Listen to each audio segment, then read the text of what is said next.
Week 2 finally brings us to a dry track, but it certainly is going to be an unusual one.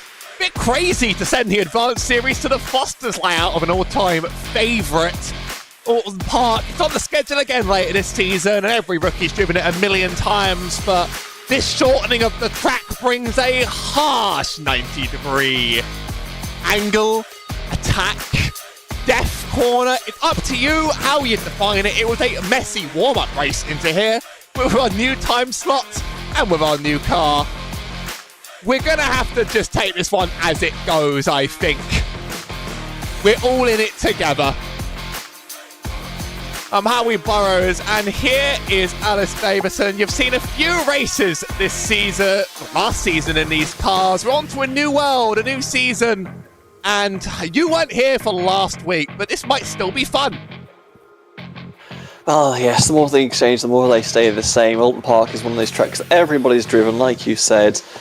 So you'd expect, with this being a fairly high SOF split, the driver should be very familiar with this track and very familiar with probably the two chances you have making a move around this track.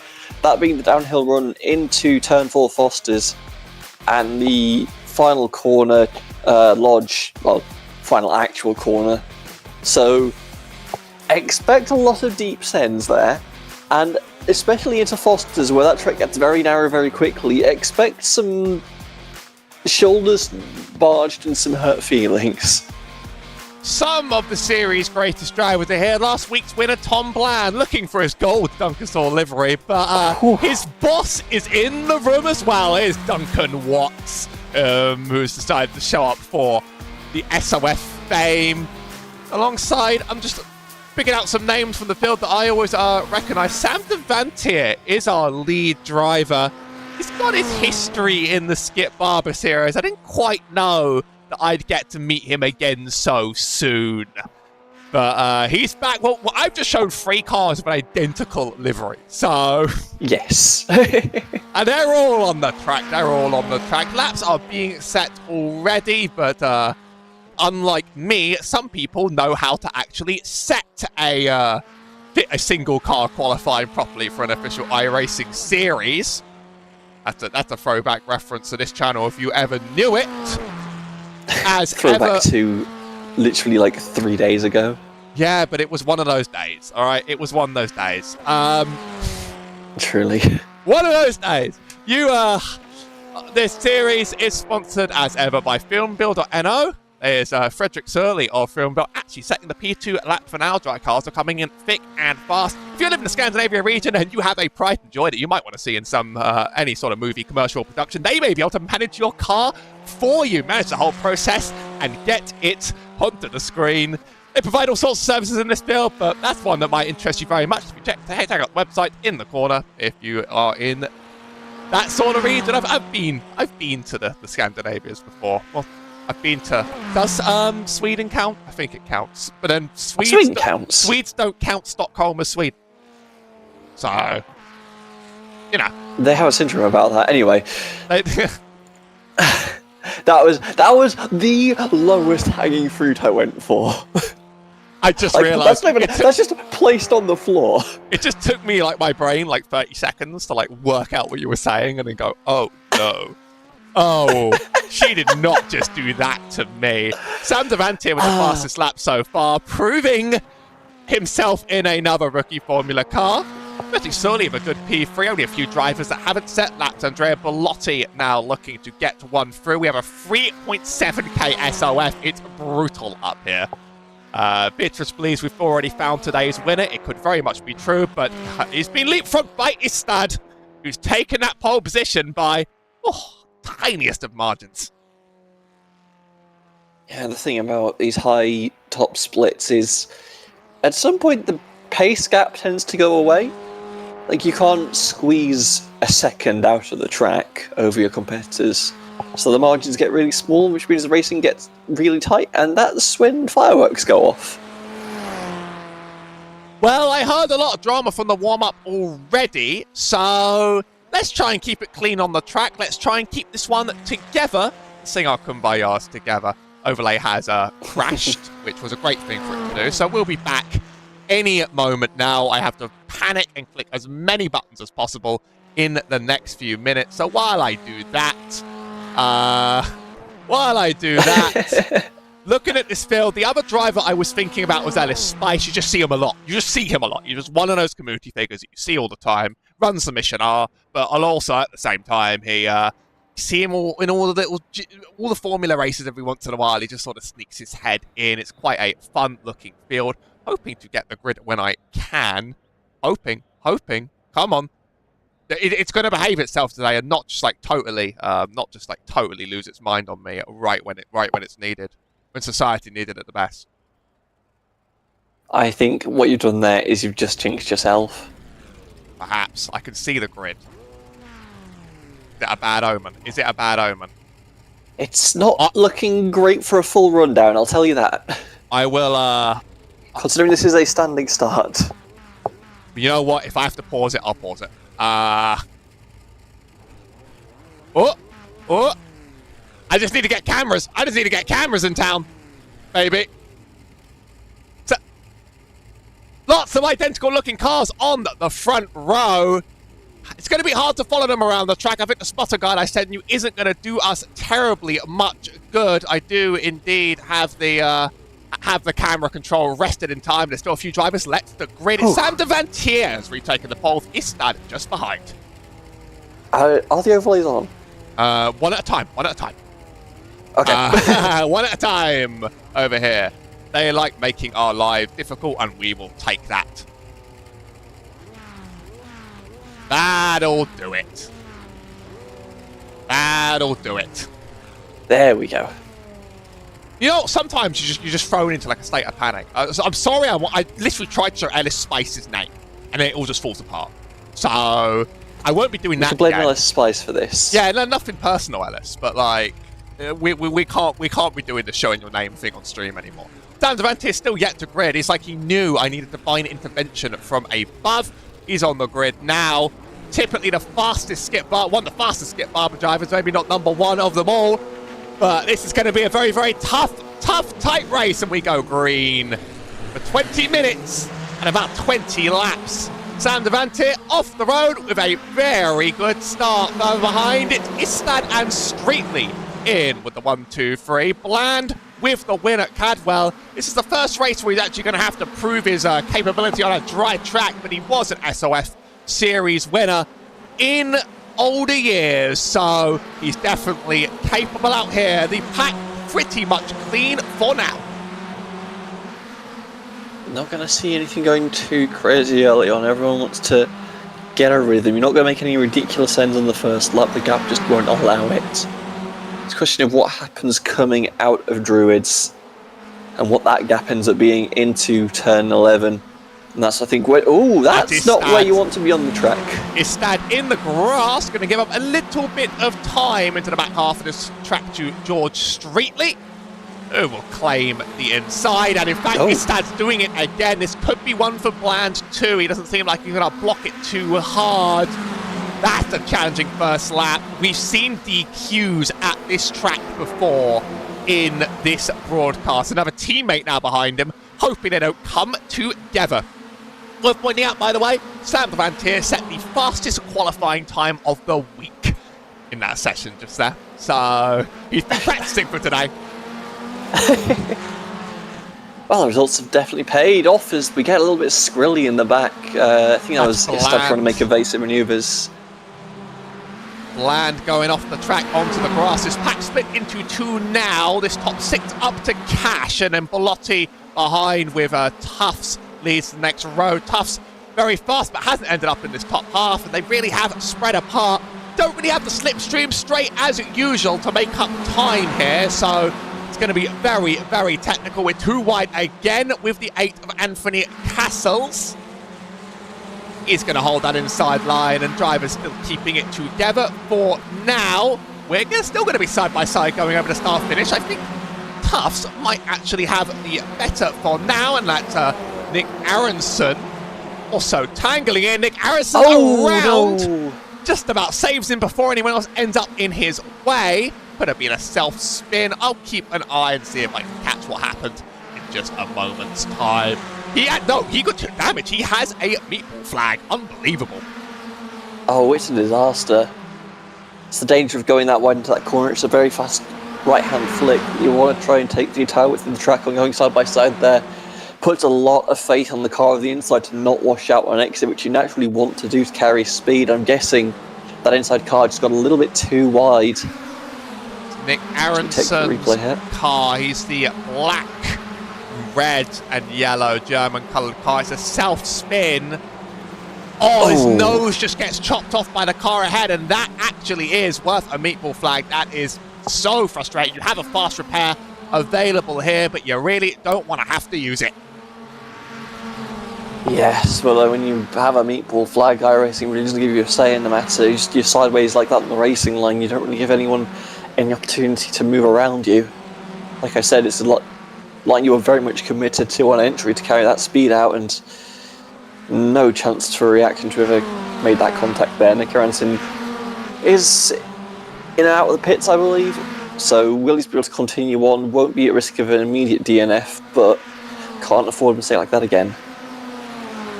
Seeing Sam on the screen has reminded me of something particularly special. Is I now remember this because the channel that now runs a Skip Barber show, and it's a fantastic channel. I will certainly give them all the credit. They go Devontier, and I think they might be right because I would have never worked that out. But that would have meant that I've covered an entire season of Sam running in Skip Barbers and not gotten Devontier right, which is not the thing you'd intuitively guess, perhaps, or maybe it was just like the commentator had a crazy one. I'm not sure. I like the twist on it there. There's Blotty and Tufts very wide, hoping he doesn't rejoin badly here. He's rejoined efficiently, actually, almost exactly on time. I was worried he was going to get in the back of the 9 Belotti there, but no, just washing out there. And obviously, when you get on the grass, no, what even happens? Oh, they the old tag wheels into try to catch the car because these cars get very squiggly when they lose grip. Mr. Cash looking to dive up the inside for this P4 on Istad. I'm going to be honest, when you don't know these drivers, it's going to be kind of hard to follow the amount of team designs we see on the road.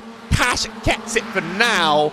We're all very well behaved into these final few corners, but last time this series went to Oulton Park, elbows started coming out in the last few laps, and it just became a bit of a disaster from there. Frederick Surley looking up behind his teammate in order to see if he can make the most of that almost slowing. But drivers are certainly working their way through each other bit by bit. Duncan Watts now. The outside? It's a very weird place to try and make the overtake. He was left the gap open there to the... trying to identify which car that is. That would be the 14 of Figueres behind, but no, Watts keeps the pressure on, trying to get them run into Druids now.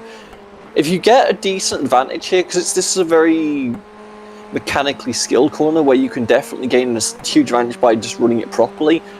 Car in front takes a little bit more grass. Paul's going to have to go on the bit on the defensive here, but I don't think Watts is going to close it too much under braking, so it should be fine for now. Fastest lap of the race is George Streetley's. It looks like Duncan Watts has the exit he might need. And that's it. That was going to be the move, yeah. Place. As long as you don't mess up the exit, you're going to get crossed back on here. If you don't take too much of the grass, you should be fine. He's got the pace. It's commonly said that off-tracks are a suggestion here, but I do warn you that at 20 estimated laps, you get fewer than one off-track a lap to use before your instant disqualification. And if we have car contact, you might as well take 4 out of that list. So I'd be careful before overdoing it. Here's a freeway battle. Bland leading over Cash and Istad. And a bit of a gap led up to Devontier and Streetley behind. But further back, that's Erwin Paul. Oh! In the gravel, I think that would be Spice there with him. Just see driving off there. Spice is through. And there is a tagging of wheels in that. Almost Got away certainly. with it though. Gonna get the chopper cam. We love the chopper cam is the greatest way to assign blame to anyone in all of iRacing. You know, like we report, you decide and all. But yeah, Spice does get away with it, just about. I mean, honestly, both cars do. A lot of damage you end up with contact isn't actually from the contact itself, it's from tagging the barriers.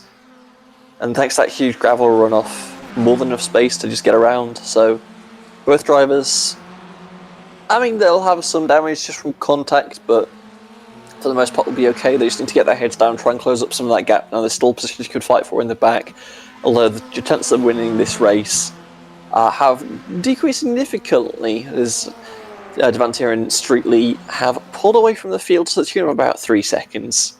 Well, Devantier was about 8 tenths. Now Streetley is right on his rear, and he's been faster for the last 3. I think this is a pass waiting to happen. So much for claiming the win before it's too late. Streetley have to come in, playing this, but he's going to need to find the right chances. That track doesn't provide many.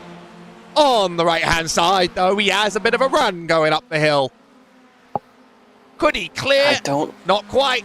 Ooh. That's the thing. If you try and make the move into Druids, you're always going to get pinched down, which is going to compromise your run through here. My preferred option would be trying to make the move into Lodge, which looks like he's going to try for here. Tries to get it in the inside. Can't carry the momentum through the corner. Devantier just pinches down a little bit, and Streetley's forced to stay in P2 for now. I'm wondering if there's going to be 1 or 2 into the first couple corners as well. But really, yeah, Lodge, I think, is the best spot on this track to use. iRacing seem to change the rules of the off-track there every 5 minutes. That, by the way, I know that that is Beatrice's biggest complaint in probably all of iRacing is the off-track at Oulton Park. Or is it the one? Or is it the one actually taking that left-hand turn heading down to the back straight that we don't get? Not too sure of it.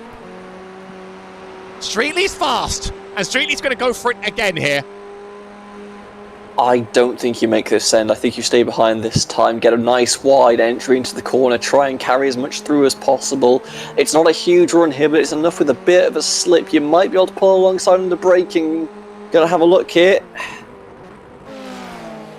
And can't... It's alongside on exit. They are side by side. Much closer this time around. Actually, this might be the move. I think Streetley, if he can hold this together, we saw Tom Bland going around in the background. We'll catch that one too. There's a little bit of wheel banging. Devantier pushed a little off the road, and he's not going to leave too much space. He's also not going to lose too much time. They're still going for it. I think Streetley realised they made contact and just wanted to afford Devantier some space. Getting back on track, chose to live another day. Just back out of that one and try to set up the move again. Once again, right on the rear bumper. Hell, if there was one. Another flick through Druids. Again, build the momentum, but I think this time Streetley might be too far back to make the move into turn 11. So they'll go through the start-finish with Devantier leading another lap. With 8 minutes and just under 40 seconds to go. Still a dogfight with our leaders with Listad, Cash and Sawley in hunting distance if this goes horribly wrong, but at least these two seem to have pace to maintain the lead for now. A lot happened on the track, and we saw this one in the background. They were threatening to invite Bland back in, according to Gardner in chat, until Bland did a funny. Locked up the brakes, went wildly off the track, and that was that sort of chance for the P2 completely dashed. Now, I did see Eloy Rodriguez sort of blink out a few times on the timing tower, so if this replay is just him doing that, then that's my apologies. Why does TB1 get blocked by a tree? I wonder if iRacing does just think that the... probably just thinks that the that was a incident, which it wasn't really. The battle remains on between our P1 and P2. Istad now 3 seconds back, and in these cars you can afford to battle for a little bit. They're not quite as drafty as their skip barbara alternatives. We are still too wide. Streetly's not going to give up on this, and whether it ends in tears or not, but Devantier is pulling one of the greatest defensive masterclasses I've seen on this schedule. I don't think you can make the move into turn 1 as it stands on that inside line. The outside there, is, assuming you actually give the racing room, it's just going to carry so much more momentum through Old Hall Corner that you're just going to get your doors blown off you as you come out the exit of it. So it's going to be another case of backing off, trying to find the space. Gets a big chunk of grass on the outside though. Streetly is going to look for it anyway, maybe. Just shows the front. Chooses to stay behind again. He set any place on this track you're happy with people making a move. There's Tom Bland. Oh, he's got into Surly. Oh! He's got into Surly. They're both in the gravel. We'll have to catch a replay of that one too. His second race time slot in a row. Surly has had a major incident. Meatballs for both of them, as they are gonna likely have to make it into the pits with about 6 laps to go. I'm gonna need a reprieve to even look at that, but this battle between the two is just so electric. It could kick off the moment I look away. Well, you ask what corner I like, and I still think your best chance is set up in Druids, execute in Lodge. See what happens this time. He's looking very close this time, Streetly. Just needs a little bit of a toe just to get that speed advantage. We'll pull to the inside this time, and it's the best chance we've seen for Max out at the last second. He ran away. Here's our replay of Tom Bland. He went into Frederick Surly and both were meatballed down and out of the race. Oh! Oh, huge hit. That's the risky run in these open wheelers, especially these smaller ones. Direct wheel-to-wheel contact like that is just going to launch the car. And he won last week! Oh, that is just being sent into orbit. Missing the braking marker, and both drivers sent to the pits for that one. Bland's quit the lobby, Surly's going to try holding out for some championship points. The lap clock is running out, and Streetly has tried everything in the book to make this happen. It's still not his. But you do wonder how desperate things are going to get as this pressure cooker boils up. We've not substantially reduced the gap to Istad, who's being held solidly within 3 seconds. These two can fight. I said in turn 1, you're not going to get the run on the inside.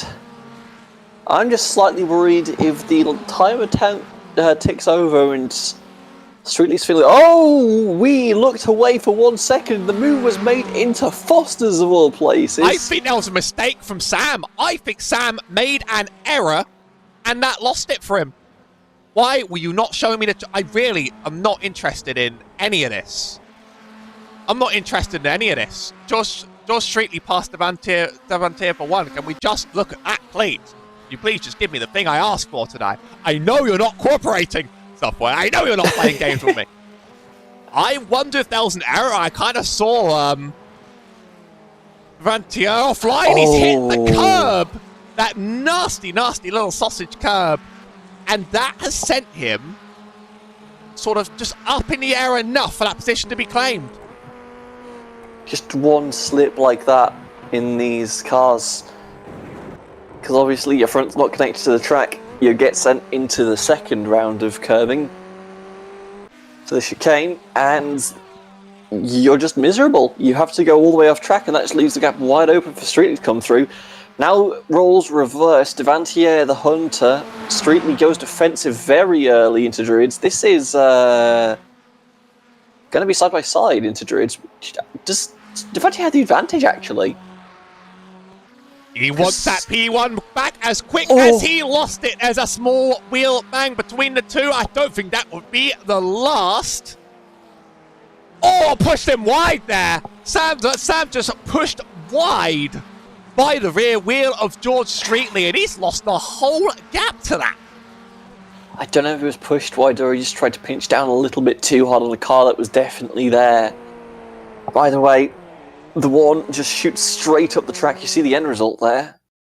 We saw sort we, of go slide. A little bit of a wheel tap, and you can Slight. hear the rear sliding out when that happens. Owen Paul has just been disqualified from the race. I told you it was going to happen, and he just ate it. This may have just been... This could have been a car contact that triggered this. Because he passes Ellis Spice and then immediately blinks off the track for the final time. Owen Paul on the outside. Oh, a big contact. Oh. He's sent flying. And that's, he's yeed his last haul on this track today. I think the iRacing gods may have rescued him from a darker fate with the car being sent flying that high. Oh, two have not had the same braking marker.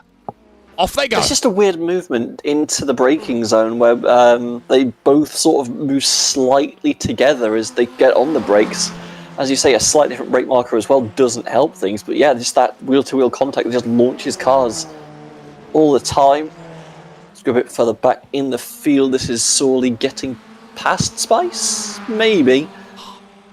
Perhaps the gap now with Streetley and Devantier is 0.6 of a second. I think that little contact was all she wrote on that battle, unless it's a horrible mistake, and a Spice keeps the place for now.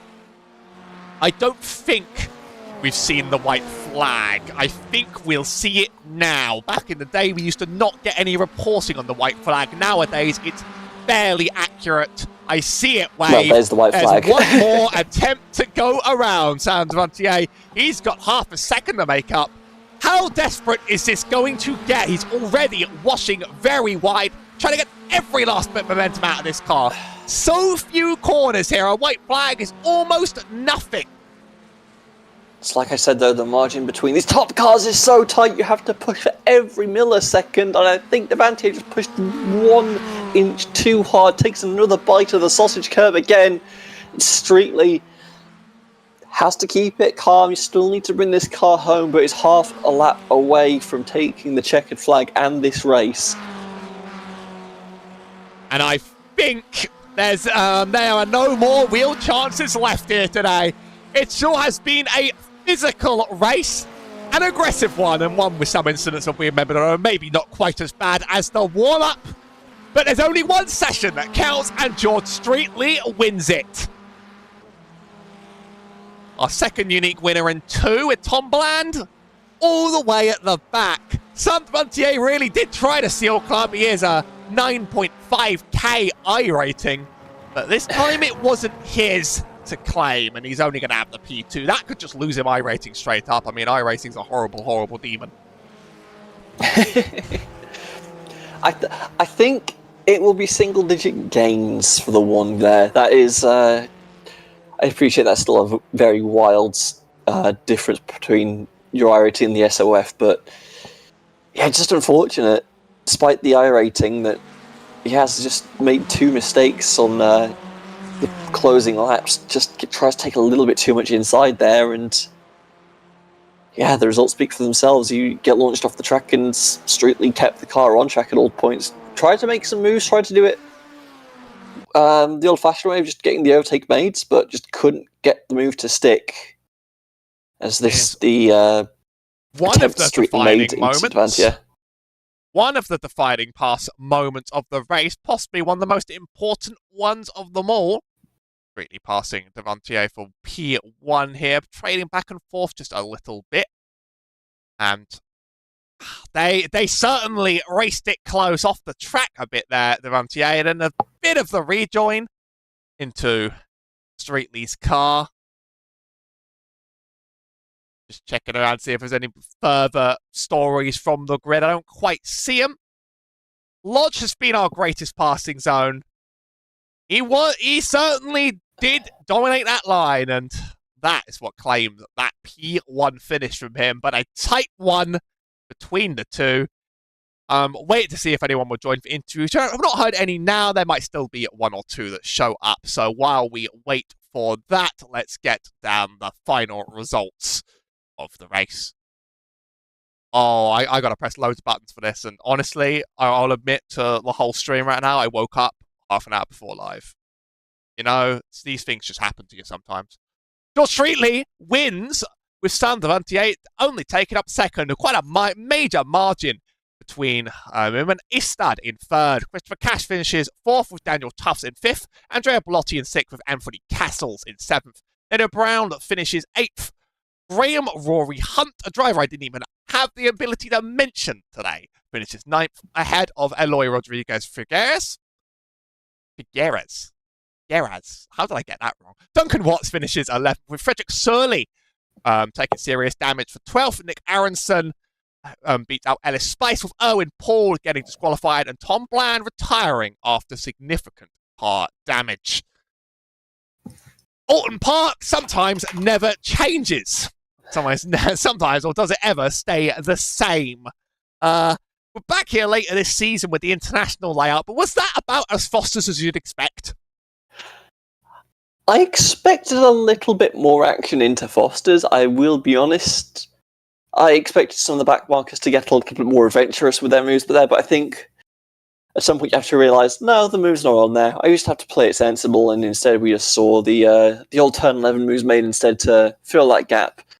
But again, it's one of these tracks you get so familiar with if you're in sessions like this that it's no surprising that these drivers know what they're doing around here.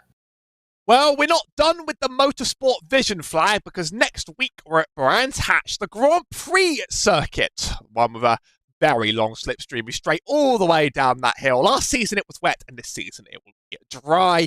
And we'll be here at the same time and place as ever to cover it.